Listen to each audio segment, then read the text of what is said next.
조이쌤의 공부 톡톡. 이제 미래편을 가겠습니다. 미래편. 이게 최근에 바뀐 내용이에요. 우리 이주호 교육부 장관님이신데, 현재 중2부터라고 돼 있지만 이게 작년이거든요? 작년. 그러니까 현재 중3부터입니다. 현재 중3부터고, 수능을 똑같이 본다. 내신을 5등급제로 본다. 이 짜잘한 글씨는 읽으실 필요 없어요. 제가 잘 정리해 드릴게요.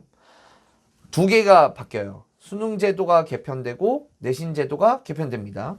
수능 시험은 통합형으로 바뀌고요. 고교 내신은 5등급으로 바뀝니다. 자, 이게 어떤 문제의식이 있었는지는 사실은 대부분의 선생님들은 이제는 별 의미가 없어요. 그래서 짧게 말씀드릴게요. 현재는 이거저거 다 선택할 수 있어요. 사회 과목을 선택할 수 있고 과학 과목을 선택할 수 있어요. 선택할 수 있는데 이 보면은 제일 많이 선택하는 생활과 윤리는 13만 명이 선택하죠. 사회문화 12만 명. 근데 제일 안 선택하는 경제는 5천 명이 선택합니다. 이게 왜? 자기들이 보니까 문과 애들이 숫자를 얼마나 싫어해요. 경제를 하기 싫은 거예요. 그래서 경제를 아무도 선택 안 하는 거예요. 이과 애들도 똑같습니다. 생명과학, 지구과학 13만 명 선택하는데 제일 선택하지 않는 물리는 6만 명, 3천 명 막 이거밖에 선택을 안 해요.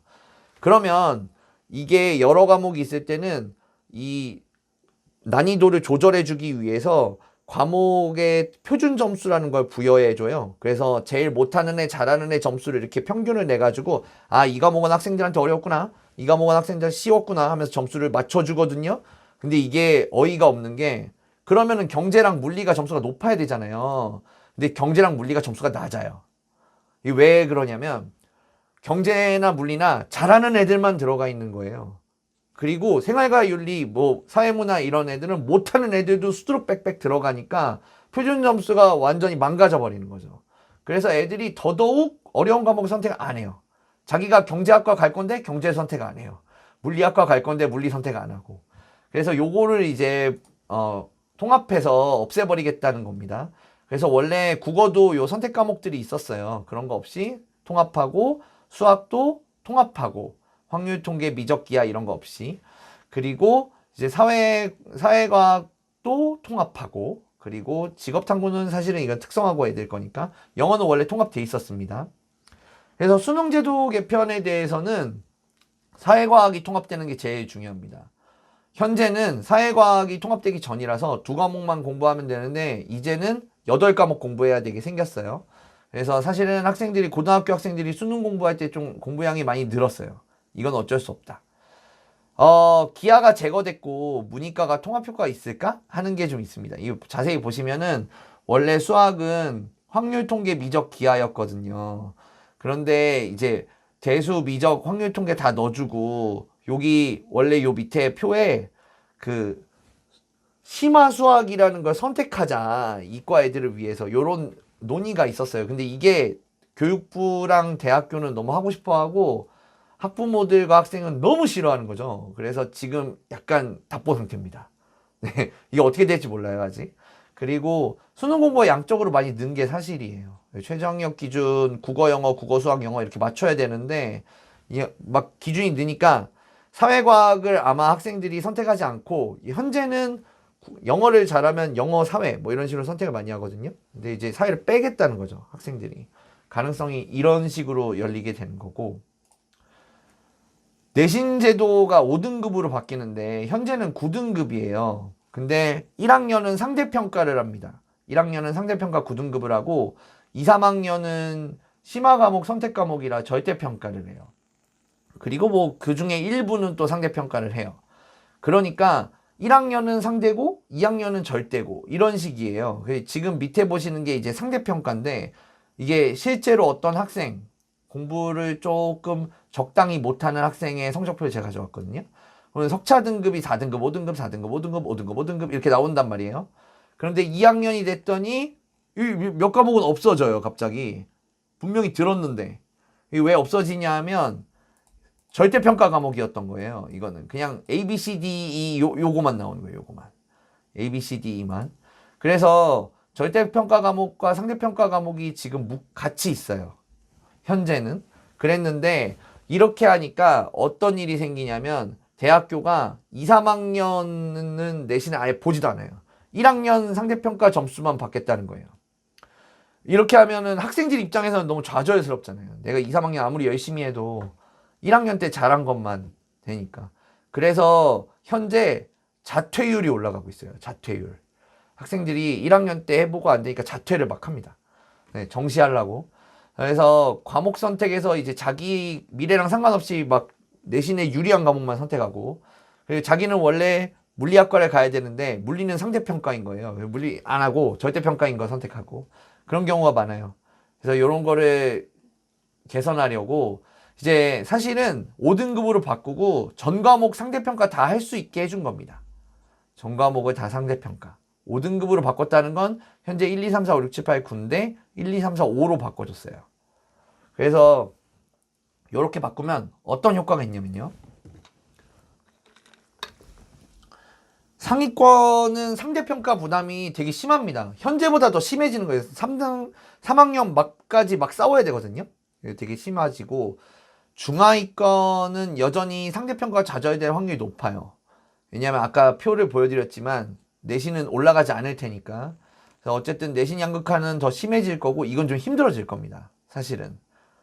그리고 내신 급간이 늘었잖아요. 1, 2, 3, 4, 5, 6, 7, 8, 9에서 1, 2, 3, 4, 5로 바뀌면 특목고 애들이 되게 좋아져요. 왜냐하면 3등급까지가 상위권이 되잖아요. 그러면은 특목고에서는 이제 한번 해볼 수 있는 거예요. 내신이 60%인데 중경외시 막 써볼 수 있거든요. 그래서 특목고 인기가 현재 되게 높아지고 있습니다. 그리고 내신 등급의 변별력이 사라져요. 일반고에서 봤을 때 얘도 1등급, 얘도 1등급, 얘도 1등급인 게 과거에는 4%였는데 이제는 10%로 늘었으니까 상위권 대학교가 보기에는 1등급인 거는 너도 1등급이고 쟤도 1등급이잖아. 필요 없어. 수능을 잘 봐야 돼. 이렇게 할 수밖에 없죠. 그래서 수능 최저학력 기준이 올라갈 수밖에 없습니다. 그래서 계속 올라가고 있어요. 인기가 많아지고 있고 특목자사고가. 그래서 전체적으로 또 정리를 해드리면 고등 내신이 좀 전체적으로 상대평가가 된다. 그래서 문법이나 단어 이런 거 영어에서 열심히 준비하셔야 되고 수학도 마찬가지입니다. 선행을 좀 해주셔야 이게 되게 슬픈 얘기인데 이게 사교육자라 드리는 말씀이 아니라 1학년 내신이 너무 중요해서 미리 들어가기 전에 준비되는 애들이 너무 많아요. 싸워야 할 애들이 너무 세요. 그래서 좀 수학이나 영어 같은 게 준비가 좀 돼 있어야 가능하고 수능 영어가 필수품이 됐죠. 과거랑 다르게. 원래 영어는 버릴 수도 있는 과목이었는데 지금 영어라도 안 따면은 최저학력 기준 절대 못 맞추게 됐어요. 그리고 특목고가 엄청나게 강력해졌습니다. 엄청나게 강력해졌고 이거는 선생님들이 다 교육자분들이시고 하니까 이게 학부모 설명회가 아니잖아요. 말씀드리는 건데 현 교육부 장관이 됐을 때부터 예고됐던 거예요. 현 교육부 장관이 특목고랑 자사고를 만드신 분입니다. 네, 그리고 저 이거 이제 마무리할 건데요. 제가 약속을 지킬 수 있을 것 같아요. 아니 소장님이 대충 이렇게 해주세요 라고 하는데 너무 양심이 없으신 거예요. 중학교 학생이 준비해야 할 한 가지라잖아요. 아니 어떻게 한 가지를 뽑으래. 너무하잖아요. 한 가지. 그래서 엄청 고민을 많이 했는데 중학교 때는 공부 습관 확립이 제일 중요한 것 같아요. 스터딩 헤빗. 그래서 일단은 수업 시간 내에서 수업을 잘 듣고 선생님이 하는 필기 잘 따라 하는 거. 근데 이걸 선생님 무슨 그런 얘기를 합니까? 라고 하시는데 중학교 학생들이 이게 문제가 진짜 많거든요, 현재. 그래서 클래스 안에서 이제 퍼지지 않고 네, 이렇게 퍼지지 않고 열심히 듣는 거. 이게 1번이고 그 다음에 필기를 잘하는 게 엄청난 무기예요. 왜냐하면 대다수가 필기를 못합니다. 정말로 못해요. 정말. 그리고 오프 클래스에서는 이제 수업에 가기 전에 수업 준비해주는 거, 숙제하는 거, 수행평가하는 거 이런 거 되게 중요해요. 사실은 대부분 이것 때문에 망합니다. 그래서 우리 아이의 책을 집에 가서 좀 펴보시고 우리 아이는 필기를 좀 하나? 이렇게 한번 펴보시고 혹시나 깜짝 놀라실 수 있습니다. 왜냐하면 우리 아이가 책에 막 이렇게 그 미술 연습을 하고 있을 수가 있어요. 네. 그런 아이들이 굉장히 많습니다. 네. 그래서 너무 놀라지 마시고, 오프 클래스에서도 숙제를 이제 이런 식으로 플래너를 쓰는 연습이 필요해요. 왜 필요하냐 하면 국어도 수행이 있고 영어도 수행이 있고 보셨잖아요 아까 수학도 수행이 있고 사회도 수행이 있어요. 근데 대부분 이제 잘 못하는 친구들은 아침에 이렇게 가방 메고 갔다가 애들이 막 뭘 하고 있어. 야 오늘 수행이냐? 이렇게 말을 한다는 거예요. 야 오늘 수행이야? 이렇게 그날 아침에 안 거지 얘가. 그럼 어떻게 잘 볼 수가 있겠어요 얘가. 그래서 요런 자기 일정 계획표 정도는 좀 정리할 수 있는 요 중학교 시절에는 요게 되게 중요한 것 같아요. 수업 시간에 잘 듣고 필기 잘하고 수업 준비 잘할 수 있는 거. 이게 제일 중요한 것 같고 마찬가지입니다. 초등학교 시절에 딱 한 가지만 준비해야 한다면 이게 제일 고민됐거든요. 저는 제가 놀랍게도 초등학교 3학년부터 고등학교 3학년까지 수업을 해요. 그래서 초등학교 학생들도 진짜 많이 보는데 초등학교 학생들에게 가장 딱 중요한 거 한 가지를 딱 뽑으면 저는 리터러시 같아요. 리터러시. 요게 진짜 우리가 세종대왕의 덕을 보고 있는 게 이게 한국말이 없어요. 이 단어가. 이게 읽고 쓸 수 있는 능력이라고 번역되는데 한국말이 없어요. 왜냐하면 한글이 쉽기 때문이에요. 이건 한국에서 리터러시가 없다는 거를 상상할 수가 없는 거죠. 사실은. 한글인데 한글을 왜 못 읽어? 왜 못 써? 이런 경험을 갖고 있는 민족인데 우리가 요즘에 이 리터러시가 엄청 강해지고 있습니다. 왜냐하면 애들이 못 읽고 못 쓰기 때문이죠. 그래서 리딩 영역이 이제 있고 쓰기 영역이 있어요. 요즘에는 지문을 이해하고 고급 문제 푸는데 리터러시가 필수입니다. 자, 이게 어떤 문제냐면 초등학교 3학년 수학 문제입니다. 근데 애들이 정사각형 종이에 원 한 개를 그려서 종이를 가장 많은 조각으로 나누는 그림은 가와 같습니다. 원 두 개를 그려서 종이를 가장 많은 조각으로 나누는 그림은 나와 같습니다. 그렇다면 원 세 개를 그려서 종이를 가장 많은 조각으로 나눈다면 몇 조각이 되는지 구하시오를 끝까지 읽지를 못해요. 중간에 멀미 나는 거야. 막 이렇게 되는 거죠. 초등학교 3학년 애들이. 그러니까 지금은 이거를 어떤 공식으로 푸느냐는 별로 중요하지 않아요. 그게 아니라 이게 무슨 뜻이냐를 먼저 알아야 수학적으로 접근을 한다는 거죠. 요즘엔 이런 게 추세예요. 에이, 선생님, 이거 뭐 초등학교 때나 한번, 지난주에 수능을 봤잖아요. 저 옛날 자료 보여드리는 거 싫어한다고 말씀드렸죠. 요게 이번 수능 28번 문제입니다. 네, 요건데, 보면 굉장히 비슷하죠. 좌표 공간에 A, B, B, C, A, B, C인 직각삼각형이 있는데, 선분 AC를 지름으로 하는 구 S가 있고, 막 엄청 길잖아요. 요즘에는 이렇게 글자를 써서 수학을 평가해요. 글자를 써서. 그래서 요거를 구하는 거죠. 저게 이제 9로 바뀐 거예요. 3학년에서는 1이었는데, 고3이 되면 9로 바뀌는 거죠. 이게, 사실은 국어를 먼저 보여드리면은, 기겁하실까봐 국어를 먼저 안 보여드렸는데, 이게 현재 국어 문제고요. 이게 지난주에 봤던 수능 문제에서 학생들이 가장 어려워했던 문제예요. 서양과 과학의 기술, 천주교의 수용을 반대했던 이항로를 비롯한 척사파의 주장은 개항 이후에도 지속되었지만 개화는 거스를 수 없는 대세로 자리 잡았다. 여기 점까지 오는 게 너무 힘든 거예요. 이 친구들한테. 한 문장 세 줄, 여기가. 지금 계속 뭐뭐 했던, 뭐뭐 하는, 뭐 하면서 넘어오는 게. 그래서 리터러시가 굉장히 중요해졌어요.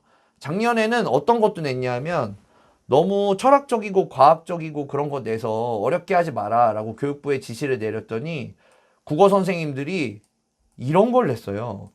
너는 있는 것이 병이라고 생각하느냐? 있는 것은 병이 아니다. 너는 잊지 않기를 바라느냐? 잊지 않는 것은 병이 아닌 것은 아니다. 그렇다면 잊지 않는 것이 병이 되고 있는 것이 도리어 병이 아니라는 말을 무슨 근거로 할까? 잊어도 좋을 것을 잊지 못하는 데서 연유한다. 잊어도 좋을 것을 잊지 못하는 사람에게는 있는 것이 병이라고 치자. 그렇다면 잊어서는 안 되는 것을 잊는 사람에게는 있는 것이 병이 아니라고 말할 수 있다. 이거가 작년 수능 문제입니다. 이게 그래서 가면 갈수록 리터러시가 점점 중요해지는 거죠. 가면 갈수록. 영어는 어떠냐. 이게 올해 가장 어려웠던 모의고사 문제입니다. 이것도 올해 거예요. 영어는 보여드릴 필요가 없잖아요. 한글을 보여드릴게요. 디지털 보존이 의미하는 바를 정립하려고 할 때 가장 먼저 다뤄야 할 질문은 실제로 무엇을 보존하려고 하는가이다. 저도 읽기 싫겠어요. 이 정도면. 저 같아도. 네. 그래서 소재도 어렵지만 일단은 말을 되게 어렵게 합니다. 굉장히 추상적으로 하고 굉장히 제너럴하게 일반적으로 하기 때문에 리터러시가 굉장히 중요해졌어요. 그리고 그러면 쓰기 영역은 어떠냐? 이게 초등학교 시절 선생님 뭐 우리 애는 뭐 읽기는 괜찮은 것 같은데 쓰기는 어떨까요? 자, 쓰기는 요게 아까 봤던 수행평가가 이런 거예요. 이렇게 써야 돼요. 이렇게. 이거 수행평가입니다. 중학교 2학년 거 같죠? 네. 너무 잘 썼어요. 이렇게 쓰면 진짜 안아주고 싶어요. 자, 이렇게 예쁘게 써야 되는데요. 선생님, 저희는요, 수학으로 갈 거예요. 우리 애는 의사 시키려고요. 그래서, 자, 국어 좀 못해도 돼. 자, 요게 이제 논술 수학 문제입니다. 네, 서술형이죠. 자, 요렇게 문제가 일단 길어요. 문제가 일단 길고, 저는 이거 읽어도 잘 몰라요. 뭔지. 그래서 문제가 저 조건을 보고 1, 2, 3을 풀어야 되거든요. 그런데 우리는 잘 모르니까 답지를 보여드릴게요. 이렇게 써야 돼요, 답을. 학생이 쓴 겁니다. 네. 요렇게. 답을 예쁘게. 이렇게 써야 됩니다. 한 가지만 더 보여드릴게요. 수능을 풀면, 수능은 객관식이에요. 1, 2, 3, 4, 5에서 고르는 거니까, 수능은 그냥 대충 써도 되지. 답만 맞으면 되는 거 아니냐? 라고 하는데, 실제로는 그렇게 못 풀어요. 실제로 그렇게 못 풀고, 요게 이제 작년 수능을 올해 연세대 입학한 학생이 푼 거예요. 근데 요렇게 푼다고 애들이. 이렇게. 예쁘게. 한 줄 한 줄 써가면서 화살표도 자기가 친 겁니다. 요렇게 내려가면서. 그림도 그려가면서. 요렇게 예쁘게 해야 풀 수 있어요. 요렇게. 이렇게. 이런 거를 학생들한테 훈련시켜야 돼요. 자, 이거 제가 아주 잘 알고 있는데, 학생들 수학 문제 풀 때, 요렇게 돼 있는 학생들이 있을 거예요. 이렇게. 네. 이렇게 여기 풀었다가 위에 풀었다가 아래 풀었다가 막 여기 풀었다가 여기 자리가 없네 이쪽으로 풀었다가 막 이런 경우가 되게 많아요. 이게 왜 그러냐면 어머님들이나 선생님들이 자꾸 문제 다 풀면 쉬게 해주니까 그러는 거예요. 빨리 풀어야 되는 거야. 그래서 막 여기 막 난리치고 답만 맞으면 돼 막 이렇게 하면서 딱 푸는 거죠. 이거 되게 위험합니다. 이렇게 풀던 학생이 이렇게 풀 수 있겠어요 나중에? 안 돼요. 이렇게 풀면 지우개로 다 지워버려야 돼요. 너 이대로 다시 풀어봐. 라고 해야 된다고요. 그래서 이렇게 푸는 거를 초등학교 때 말리지 못하면 중학교 때는 못 말립니다. 그래서 초등학교 때 필요한 한 가지라고 말씀하시면은 저는 요런 읽기 쓰기에서의 리터러시를 지목하고 싶고요. 여기까지가 제가 준비하는 이제 현재 교육과정, 교육제도 설명의 현재편과 미래편이었고요. 혹시나 개별적인 질문 있으시면 네, 뭐 말씀으로 해주셔도 되고 채팅창에 올려주셔도 됩니다. 좋아요와 구독. 땡큐 땡큐.